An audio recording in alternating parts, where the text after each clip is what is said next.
We live, baby. Hey, y'all.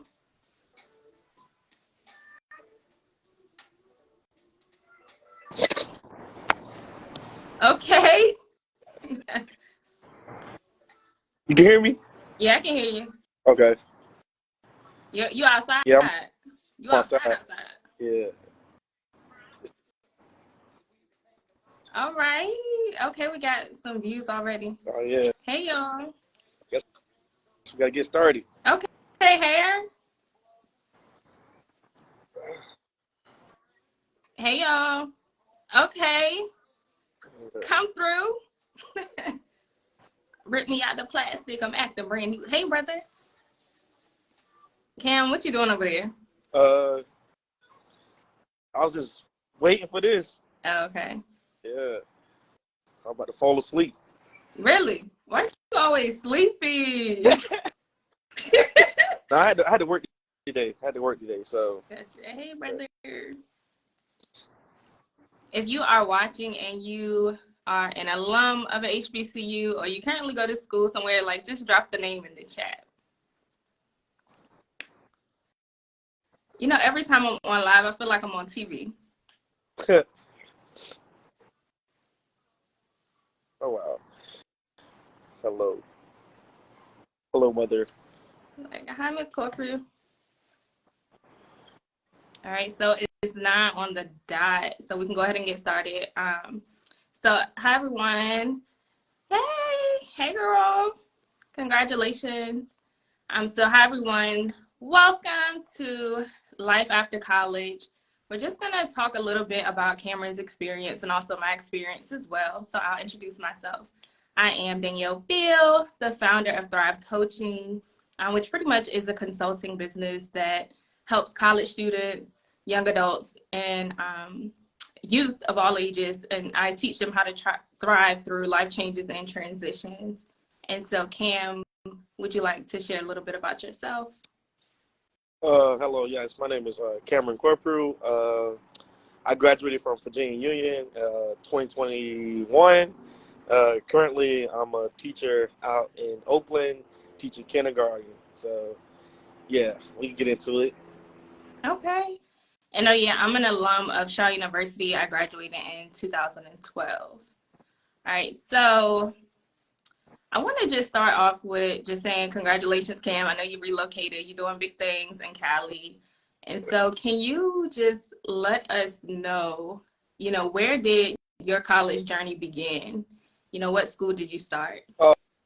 So yeah, so I actually started at a school in South Carolina called Southern Wesleyan University, and basically started there because of track. I was on a track team, and then basically I blew my knee out and ended up going to Virginia, transferring to Virginia Union. I'll stay backtrack. Stayed in South Carolina for 2 years, and then transferred to Virginia Union after those 2 years after the knee injury, and that's where I finished up and graduated at. Okay. And so what made you go to the school in South Carolina? Like, what made you even think about college? Like, is that something that you were thinking about in high school? Like, how did college become a part of your plans? So yeah, college was always going to be a part of the plan for me. It just how far my list was going to take me. That's what my whole goal was. So I wouldn't say I had a lot of offers, but I was a lot of D2 schools looking for me. I didn't have any HBC schools looking at me, so it was just like, dang, I got to go with what I got. So it was a lot of D2 schools, and so I was like, whichever one's giving me the best option and the best plan for track and field, and I can see myself growing and stuff. That's what I ended up choosing. Ultimately, I ended up choosing South Carolina because like the coach was really like he really wanted me, and so I really fell in love with that, and so I just chose it off of a wing and a prayer, basically. Mm-hmm. No, that's real. Okay. And so, like, for me, for example, like, I went to Shaw, but Shaw wasn't a part of my plan. College really wasn't a part of my plan. Like, I always wanted to go to Juilliard, but I never researched the grades or what was required in order to go. And so the band director from college came to my school one day, my high school, and said, hey, we give scholarships for these instruments. Like, you can audition. And so that's when I started looking at college. And so I'm a first gen, so I'm the first one in my family. I know you're not a first gen.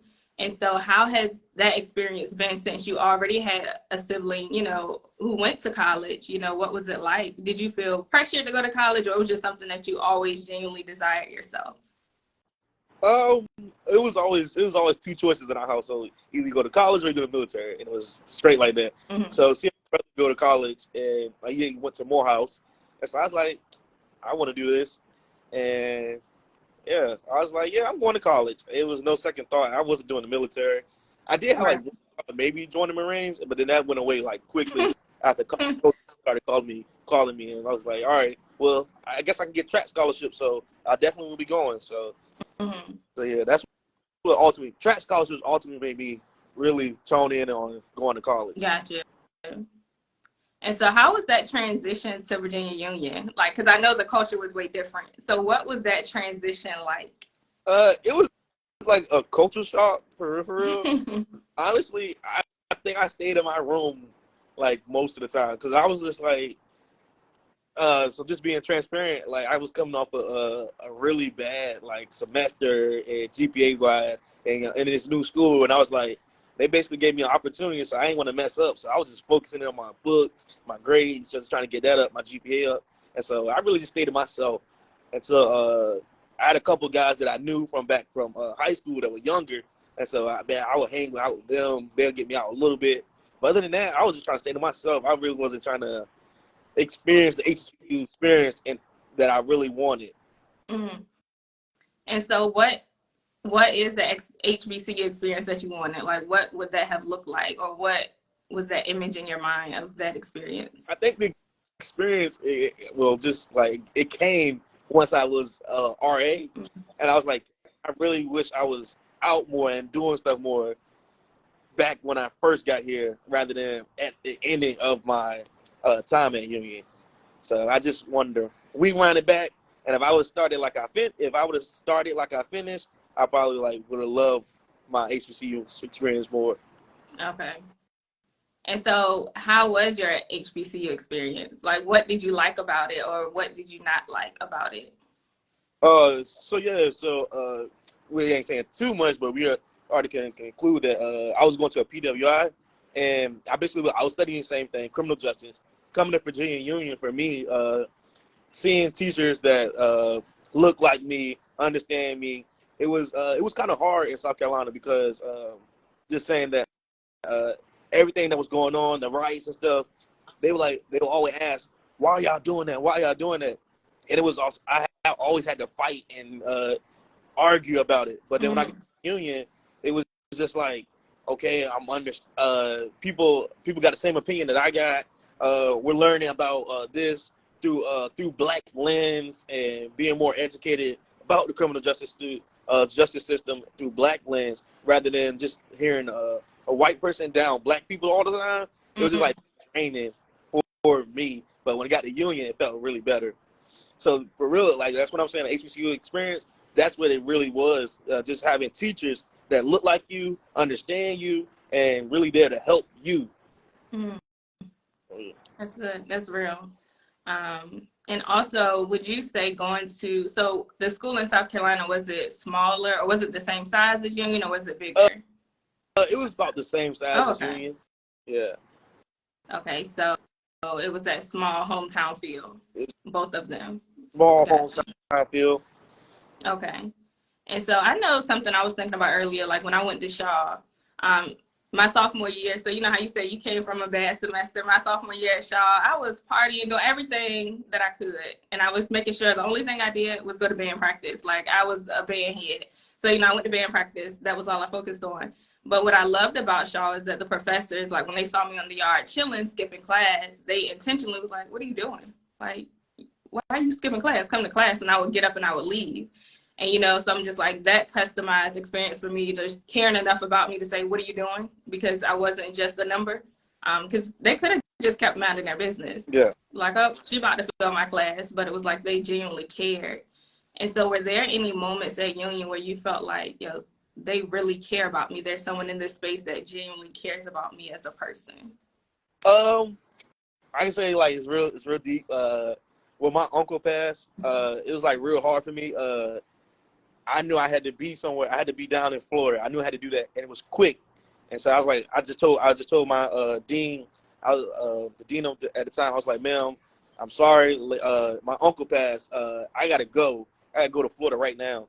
And like, she basically was like, just tell all the professors. I'm gonna tell them too. Like, you just need to take care of what you need to take care of down in Florida. And when you get back, everything we can work everything else out. Just take this time to be with your family. Mm-hmm. And that really did something to me. Just being just given that opportunity. Whereas like when I was in South Carolina, I had a knee surgery and I was all on my own. Mm-hmm. I was like, my brother had to come all the way from Atlanta, Georgia, just to take me to go get the surgery. Mm-hmm. And they were like, I didn't feel supported, and it was just like, yeah, you need to get back to classroom the next day.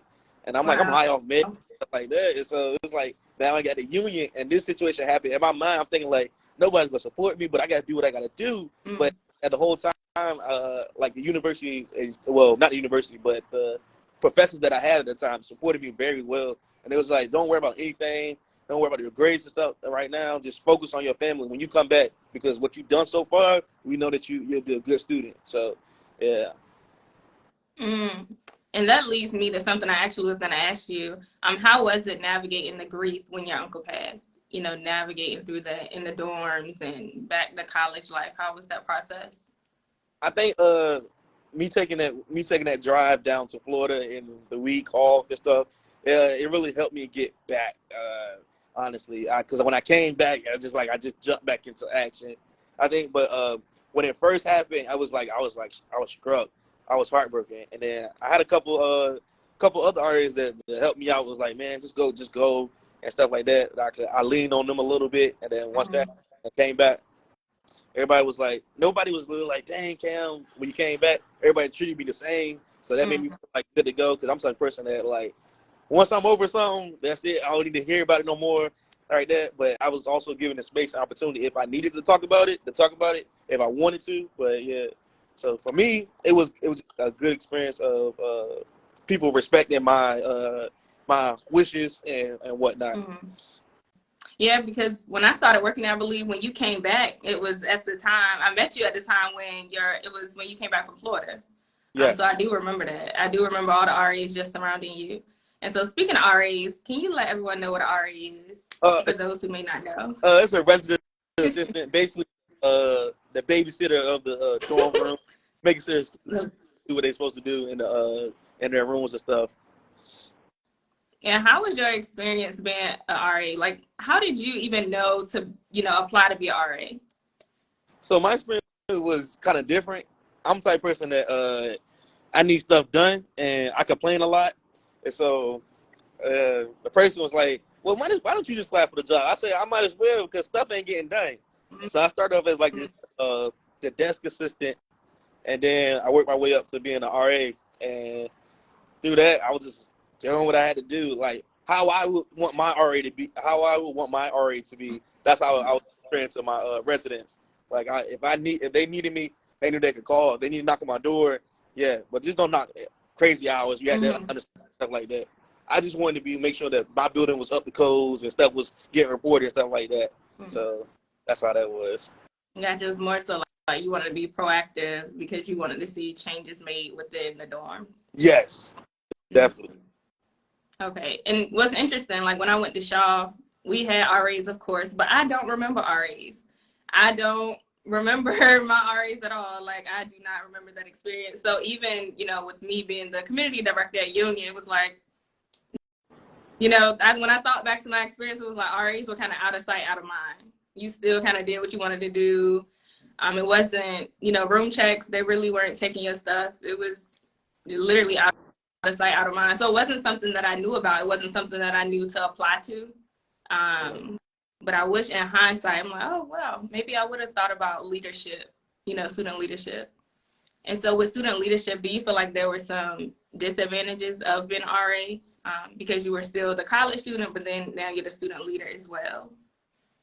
I just think that for me, it wasn't it was more of an advantage, because I had this shell around me when I got there. I didn't know anybody. I didn't come in with a class, like a freshman class. Right. I didn't have orientation. There was no transfer orientation. So I didn't know anybody. which that's for the people that like from back from the 757 that I knew and that I went to school with. So those were the only people I talked to. But when I got the position, it opened me up to different people and be able to talk to different students around campus and stuff like that, and making connections and stuff like that. So for me, it was more of an advantage that I say. But it did have its disadvantages when working all the time, on call all the time. You can't be out. You got to miss some things like homecoming stuff like that. You got to miss it because you're working. So that's probably the only disadvantages. Mm. Mm. So you saying missing homecoming, like it was cool because you really don't get that experience too often. But you're saying that was like the main thing, just missing those big activities on campus. Yeah. And now I'm looking back older and stuff like just a couple of events, but I wasn't like I said, because I had this shell around me. I wasn't pressed about it then, but now being older, I'm like, yeah, I wish I could have went. Mm.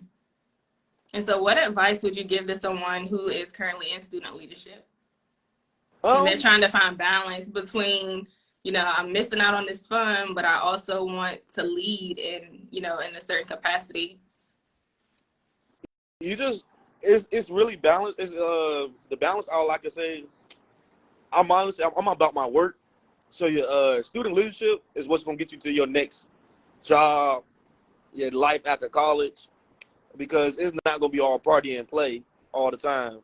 So I would say that like you just gonna have to. Sometimes you just gotta suck it up and miss stuff, because life now you can't you catch FOMO a lot, fear of missing out. I'm always missing out on stuff, and that's okay because I got other stuff to do. I'm working and I got a family that I gotta take care of. So I had to miss that stuff, and actually that's what student leadership prepared me for. Now like, I'm like, all right, I ain't about to be too mad about it. It's what it is. What it is. I'll catch the next one. I'll go out to the next outing or something like that. So, but if you're a student and that you feel like you want to be at those things, just find somebody to take your shift. Do it the right way. Don't let no bad stuff hinder your name by you leaving your shift under tenant and stuff like that. I would say do it the right way so you can find these. Right. And how does a person apply to become an RA? Where should they go? I mean, every school has different processes. I would just find your RA that's in your building now and ask how do you apply now, or find the housing department and see if they have open applications or something like that. I mean, I feel like it's a great job if you're trying to get out of a shell, or you're trying to be a student leader in a certain way. Because I feel like the RA is like a step into the next role of actually being a student leader. So when it's time to get them votes and you want to be Miss this, Mr. that, you got your building behind you if you do good. Gotcha. So you're saying if somebody want to run for Royal Court, like being an RA just sets the foundation for that? It does. It does. Okay. It sets the foundation. Okay, and you said something, and look, the way my memory is set up, I should have wrote it down, but I'm gonna have to come back to it when it comes back to me. And so what do you feel like you learned at your HBCU? Like, what are those transferable skills that you learned there? I think I learned. It's kind of hard because like just skipping around. I'm a criminal justice major, but I teach kindergarten. Right. So it's like totally different. But I'm at a school where it's a lot of newcomers. So when I'm saying newcomers is new students that are just coming to the country. So for me, I was basically like I'm gonna take the word. I was a newcomer at Virginia Union because I was going to a PWI, and so that was a new experience for me. So I'm teaching my students how to brighten their horizon and have this shell to where I only need to talk. I only need to be with my group, my peoples. That's it. I don't need to be friends with everybody else. And where at Union, I learned that everybody here is one knit of a family member, that we can be family, that we can be cool, that we can be friends or something like that. That's what Union. And that's what I teach my students all the time. So I think just the family aspect of Union, I teach my students that's something I learned from there. Okay. That's good. And you actually helped me remember what I was going to ask you. Because you know how you started at the school in South Carolina and then you went to Virginia Union. You said you didn't have freshman orientation. You skipped all of that. You know how some of your peers may have had a head start on building relationships, but you came in, boom, 2 years in. How was it building relationships at that point? I say it was very hard. Mm. At the time, if it was, I didn't hear about it. There was nothing for transfer students, and so when Mm. I came in with like 59 credits. So technically, I was a freshman, but I really wasn't a freshman Mm. type. And so it was hard because they didn't. I wasn't invited to like freshman orientation, and I didn't have any freshman classes. But the classes that I came with put me at junior level. So I was like all over the place. Like sometimes I'll be a freshman, but I'm taking junior level classes, but I'm really a sophomore. So I really never met with people that I can say were like close knit until the ending of when I had my RA crew. Mm-hmm. I think one event that really got me out was the HBCU conference, and I only got that because my brother he was taking Morehouse students, and Mm-hmm. so he emailed the workforce development person at Union, was like, I need my brother to go. I want my brother to go, and he could stay with me and and y'all don't have to worry about it type thing. And so then I like met people at Union that was upper grades, upper class, and they were really like, man, you a cool dude. Where you be at? I was like, man, I just be in my room. And ever since that experience, they was like, yo, we got to get you out. And then when I'm saying just get you out, when they see me in the cafeteria, come sit with me and stuff like that, or what's up, Cam, and the classrooms and stuff like that. And that's what really helped me towards the end of my year at Virginia Union. Okay. And so what advice would you give to a transfer student who's having trouble with making friends or building relationships? I would say just the events that they have, start going to them. The events that's in your building, the events that's in the if you're able to go to another event that's in another building, go to those events because the people there are normally the ones that's just like you, and even if it's just you and your RA, chop it up with them. They're gonna have great like if you 9 times out of 10 you got an RA, they are in a higher position. They got leadership skills. They probably some organization, and they can give you some words of wisdom that'll be great. Like people really got some. If you really want to get out, just talk to your RA. That's actually the purpose of their job.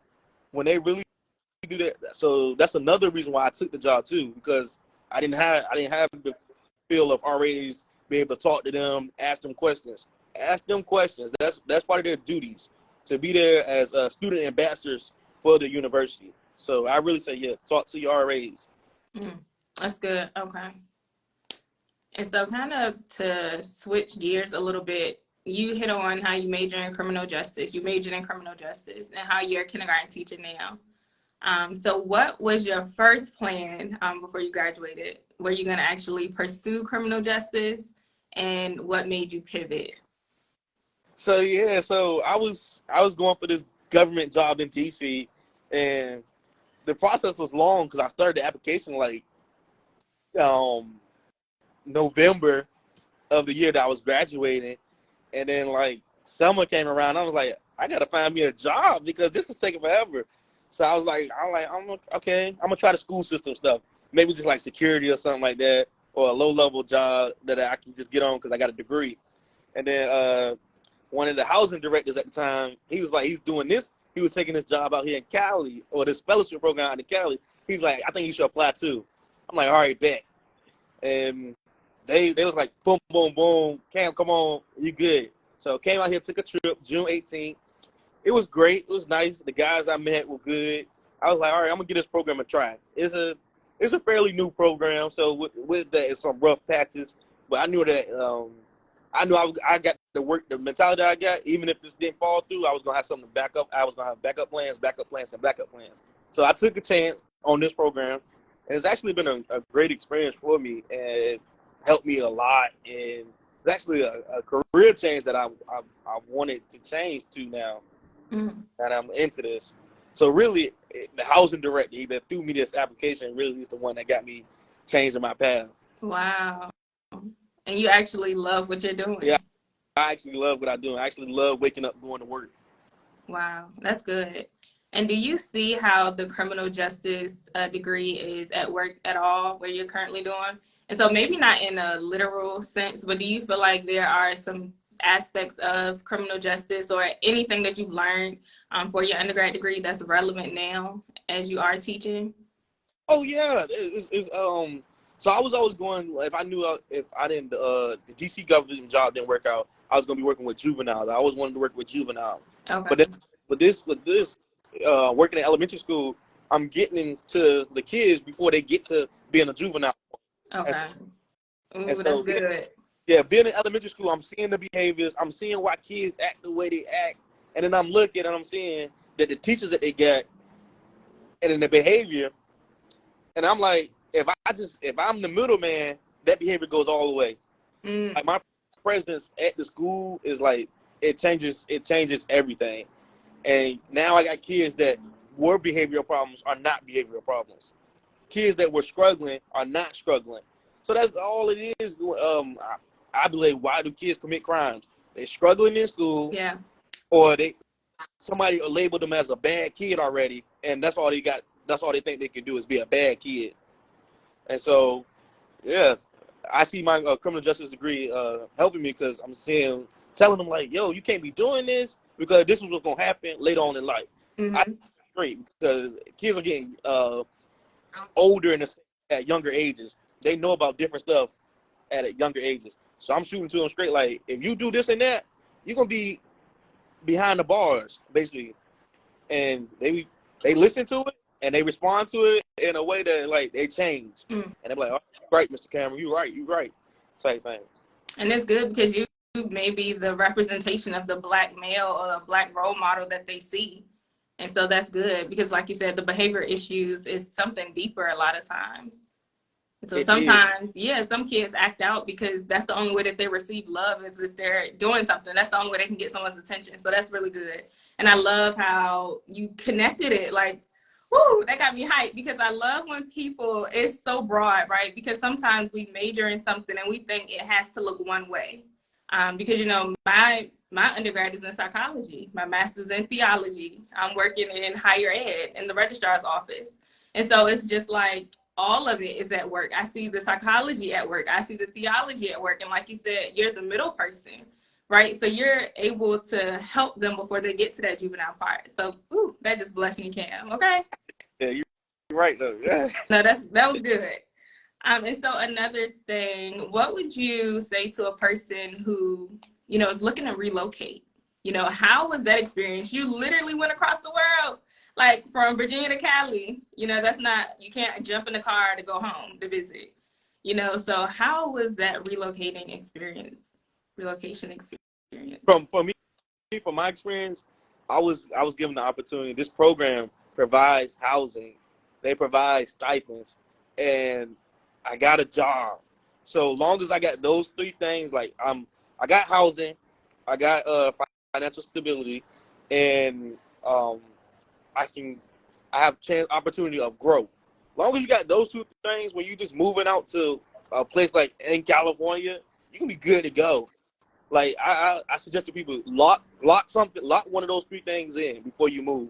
Like I didn't just move off of I know I said that I took this off of faith and prayer and wing and stuff like that, but those things were locked in for me. I knew how much money I was getting. I knew how much money I was making. I knew that I had a housing that was taken care of. So it was an easy, okay, let's see what it is about. And then if it's not what it's about, I'm gonna take that money that I made. I'm going back home. That's real.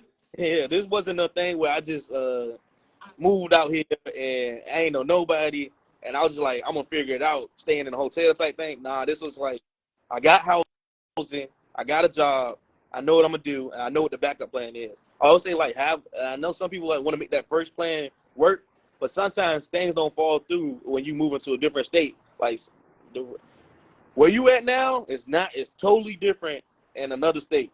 And people don't really be taking time to look at that, like what be going on in the politics and stuff like that. That's Sometimes, good. yeah. I mean, I don't want to tell everybody get into politics, but you need to see wherever you trying to move to, check and see what they talking about them in the elections and stuff like that. What laws they trying to pass and stuff like that before you move to that state or area. That's really good. And what would you say to a person who is just trying to relocate on a wing and a prayer, right? They just about to faith walk it, right? They don't really know what those steps look like. They don't have a plan B. They just know the plan A got to work somehow. Like, what would you say to that person? I say your drive has to be something that you can sleep on at night and say, basically, I'm doing it all. I'm trying my best. I'm out here working. I'm out here grinding, all that. So if you feel like your drive ain't good enough and you ain't doing that and you just lollygagging it, then I wouldn't suggest taking that wing and prayer. But if you feel like you got that drive and you know what you want to do, then definitely take that step out on faith. And just also knowing that I want to say, like, knowing that you can do it. Believe in yourself before anybody else type thing. That's good. I heard that. Believe in yourself before anybody else. And so in hindsight, is there anything that you wish you would have done differently about your relocating experience? Or do you feel like, you made the best decision with what you had at that time and you have no regrets? At the time, I definitely think it's probably like the best decision, because if not, I think I'll be back in the 757 doing something that I probably wouldn't want to be doing. Right. I probably wouldn't be living on my own right now like I am. So I think yeah, it was a good decision for me. Yeah. And you are a father now. Yes. And so congratulations. And so how has that transition been into fatherhood? It's a working piece. Like, it's like it's different. You don't know what the baby's crying for, so you up.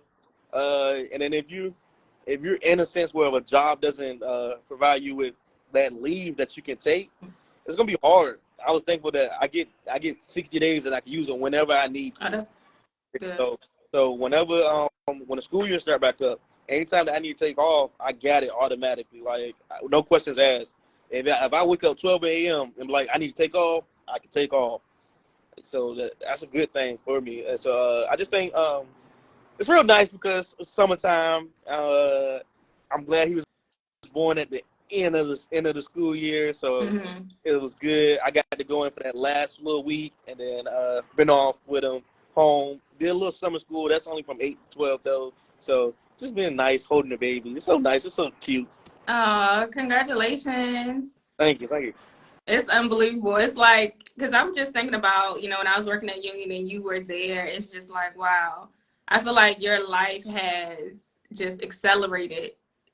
I'm just like, wow, because I did see you, to yourself at times, just doing your work, doing your studies, doing your job as an RA. And there were times I was like, man, I would just wish Ken would find his people, right? I wish like you found people that you really could connect with and would relate to you on your level, because of course you were ahead of the game mentally. You weren't really involved in all the parties and all of that stuff. And so I was just like, man, I really, I just pray Cam just find his people and his circle. And so it's beautiful to see you flourishing in Cali. It's beautiful to see that you have a beautiful family. I'm your girlfriend, your son. I'm just like, I just be blown away. Like, I'd be so happy because I'm so grateful to have been able to witness your journey and still to witness it. Like, it's mind blowing. And I'm glad that you did make the decision to take that leap of faith to go. Because I remember at the time with you interviewing, you were like, I'm about to do it. I'm about to do it, And so how has Cali opened your scope? Like at first it was like 757, South Carolina, those things. Like, how has it expanded your mind? And it's honestly, I thought maybe Oakland was gonna be what I seen on the TVs. It was gonna be hard. It's gonna be rough. But then I realized anywhere you go, it's gonna be the same stuff. It was the same stuff in South Carolina. It was the same stuff in Virginia. It's the same stuff out in California. It's the exact same stuff. It may look different, but it's the same stuff. Not to preach, but they say the devil comes in different Come ways on. wherever you're at. Come on. So, and out here it's like you got your struggles, you got your stuff you got to stray away from and stuff like that. But that was the same stuff I had to watch out for in Richmond. It was the same stuff I had to watch out in the country, South Carolina. It just may look different and stuff like that, but it's the same stuff. And for me, it was just like it was eye opening that people go through the same stuff. Like 757 problems was just 757 problems. Nah, it's Oakland problems here too. It might be a little worse, but it's the same thing. Wow, that's good. And what advice would you give to somebody who may be a high school student that's thinking about college? Go to an HBCU. You got all your life to be a minority, but you got one chance to go and be around people that look just like you. You got this one chance. So if I could do it all again, I think I would have gave up the sports after high school. It was gonna be hard for me. I gave up the sports and went to maybe a Virginia State or a Norfolk State. But I'm thankful that I went the route I did and everything worked out because I don't want to change the past. But go to an HBCU. It's like I said, you got this one time to be around people that look just like you, and you don't have to be the minority. Because out in the real world, us black people are always going to be in the minority. It's always going to be. We're never going to be.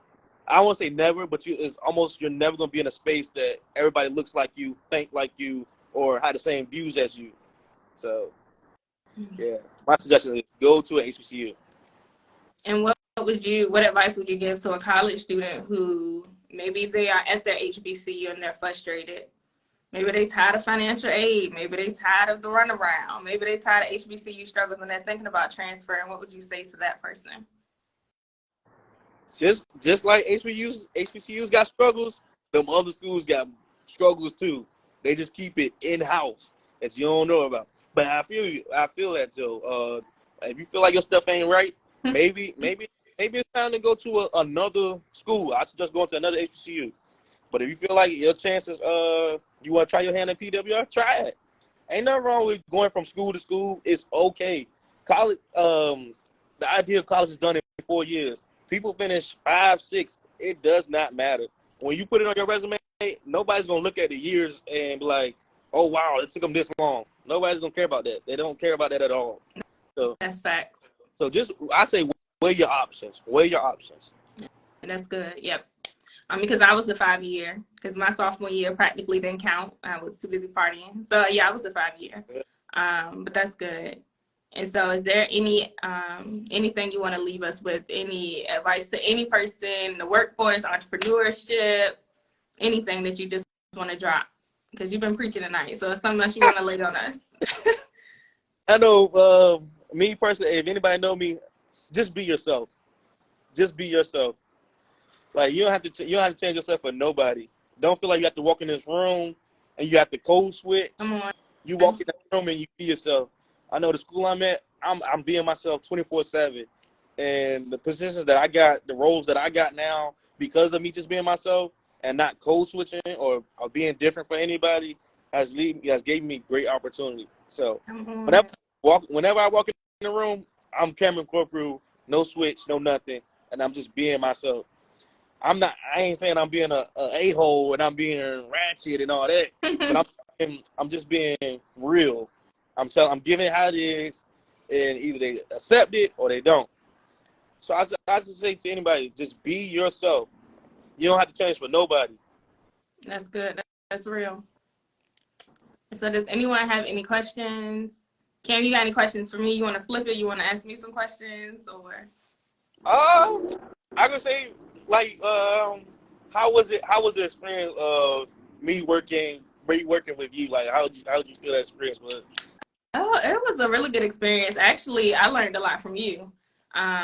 Because, I was just kind of thrown out there as a director. So I would say, like, you were very hardworking. You were you paid attention to detail. You paid attention to the other students.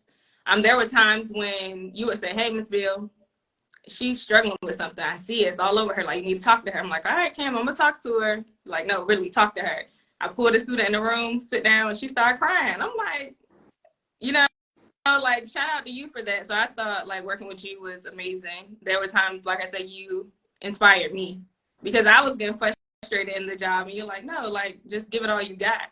And so, yeah, very hardworking. Very, very hardworking. Is there anything that you would do differently? Um, I would say no, because everything happens for a reason, and each thing that happened to me in my experience was lessons, and I learned from it, and so it's helped me get to the point that I am here now. So yeah, nothing I would have done differently. I would have went to South Carolina, would have went to that school, did what I did down there, transferred to Virginia Union, experienced those things. Probably the only thing that I probably would have tried to do different is been an RA a little sooner. I would have tried to get that position a little sooner if I knew about it, like the way I did. And you know what's interesting? With me being at a different HBCU now, I realized that Union actually pay RAs, and other schools do not. They Right. do not get checks. So I was just like, wow, that's different. Yeah. Everybody couldn't was complaining about it. And I'm like, you don't know. Some people don't even. The other schools don't even get paid for this. So I'm gonna Right, pain that we. right. And that's something I'm learning too. Like, bigger doesn't always mean better. Just being at bigger institutions, I think it's different. And I'm just realizing, like, yeah, it may have a great name, but it's different. And so bigger doesn't always mean better That's um, not. at all. Any more questions for me, Cam? Any questions about Shaw? Nah, nah, uh, not question. Would you go if you do it again? Would you go back to Shaw, or would you try? mm, Ooh, that's a good question. Um, would I go back to Shaw? I don't know if I would. And I say that transparently because when I went to Shaw as a first gen, like I went to the school, I didn't research it. I didn't research, programs. I didn't research the campus life and dorms and all of that stuff. And so, like when I went to other schools, I was like, dang, it's big. They have their own football stadium. They have their own practice field. Like we didn't have that at Shaw. And so maybe I would have researched. I may have went to a different school, maybe Central or Clark Atlanta, something like that. Those were some HBCUs that I thought about after the fact. Um, but I appreciate my experience at Shaw. But if I actually would have did some further research and I feel like maybe had more options, maybe I would have went somewhere else, um, potentially. And so, is there for the host? Why did you switch schools? Oh no, so I stayed at Shaw all 4 years. So I started at Shaw in 2007, graduated 2012. Um, but yeah, so I stayed at the same school. I did work at Virginia Union in 2020, 2021. But yeah, I only went to one school. And how do you balance life, being a teacher, partner, father, and still find time for yourself? That's a good question. Yeah, that's a good question. There are not enough time in a day. 24 hours is not enough time. It's not enough. Being a teacher is like a 24-hour job in itself. Being a partner is a 24-hour job. Being a father is a 24-hour job. And still finding time for me to do stuff, it's kind of hard. But I'm trying to find balance. Uh, I'm trying to find balance. Try to leave work at work and stuff like that. I do sometimes have to make phone calls home, but for the most part, I try to leave my work at work.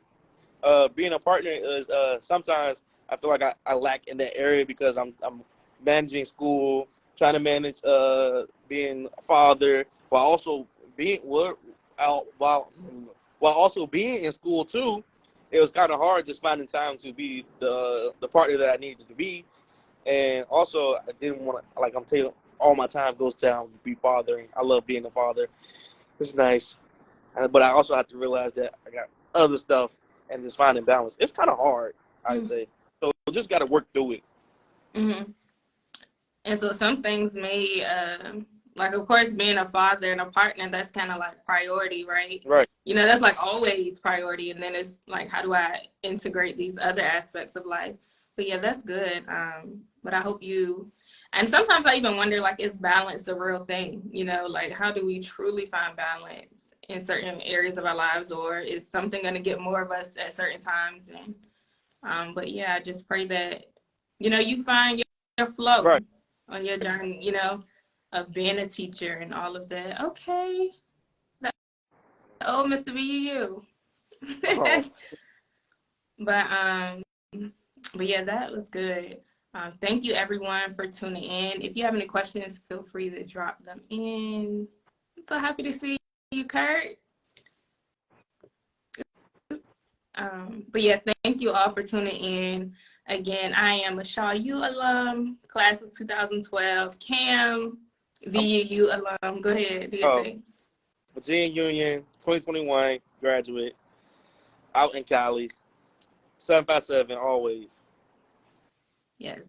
And so the purpose of these lives is to just empower any college student, whether you are a present college student, maybe you took a break, maybe you dropped out, perhaps you recently graduated, just to kind of get some different stories about what life looks like after college, because it does not look the same for all of us.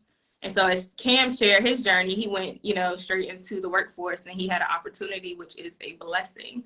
Something I did not share earlier about my journey is when I graduated from Shaw, my first job was at Dairy Queen. I went back to my summer job, but it only lasted a month because I was big headed and I was like, yeah, I'm too good for this.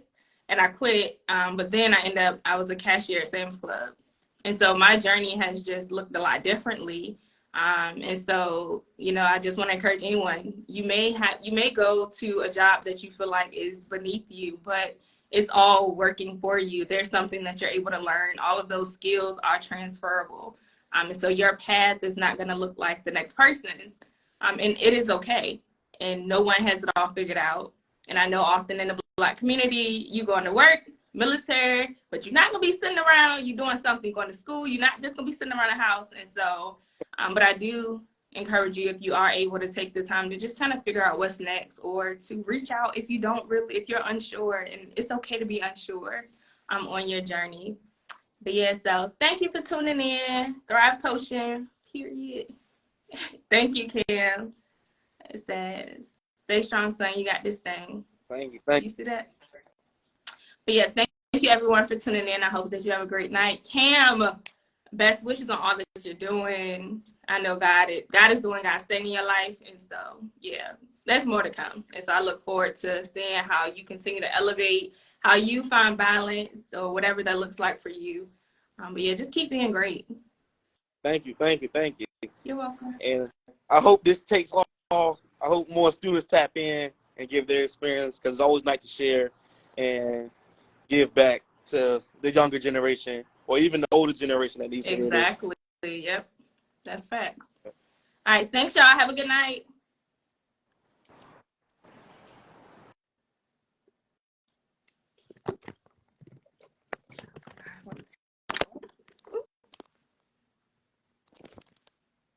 Hold up. I'm still live.